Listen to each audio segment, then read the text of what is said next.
Last year I grew 5 different types of bush beans just to see how they would compare.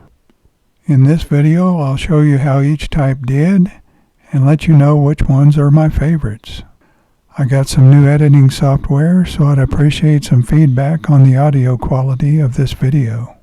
I grew them all in the same type of 10-gallon grow bag. This is what they look like on June 22nd. This first variety is a French variety that I'm not going to even attempt to pronounce.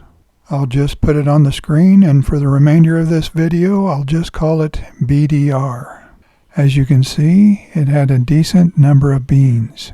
The second is a well-known variety called Blue Lake. Keep in mind that the results that I got might vary from location to location or growing condition from year to year. For some reason, Blue Lake seemed to drop quite a few blooms. That caused it to have somewhat poor production in this test. The next bush bean on the list is one called Kalima. This one grew some pretty beans and quite a few of them. Please keep in mind that I only had 4 plants of each type of bean, so we didn't produce a whole lot of beans. Unlike Blue Lake, Kalima seemed to hold on to most of its blooms. Fourth on the list is Dragon Tongue. I've heard several people say this is one of their favorite bush beans, but it didn't do all that well for us. Last but not least is Red Swan.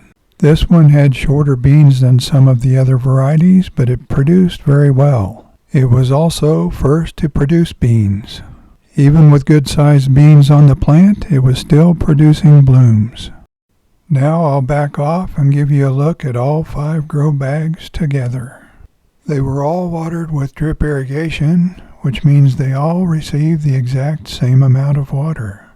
There was 1 emitter in each grow bag.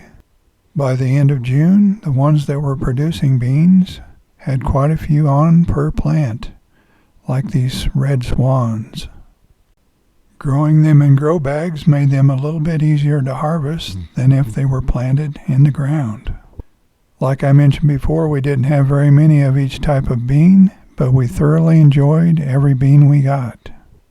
Last spring, our niece bought us this GreenStalk stackable planter, and I also planted some bush beans in it, these same varieties.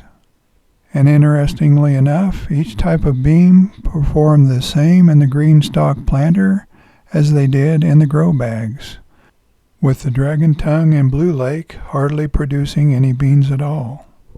On this day, we picked beans just from the grow bags alone, and these 3 are my favorites.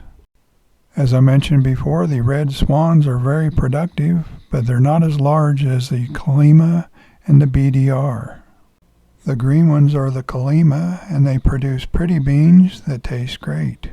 The BDR has the same qualities, but doesn't produce quite as well. So to give you my top 3, number 3 would be BDR, just because it doesn't produce quite as well as Kalima and Red Swan. Number 2 is Red Swan, and number 1 is Kalima. On this day, these are the only Blue Lake beans we got. If you've grown any of these types of beans, let us know how they did for you. And if you have a favorite type of bush bean, let us know about that too. Thanks for watching. We'll see you next time.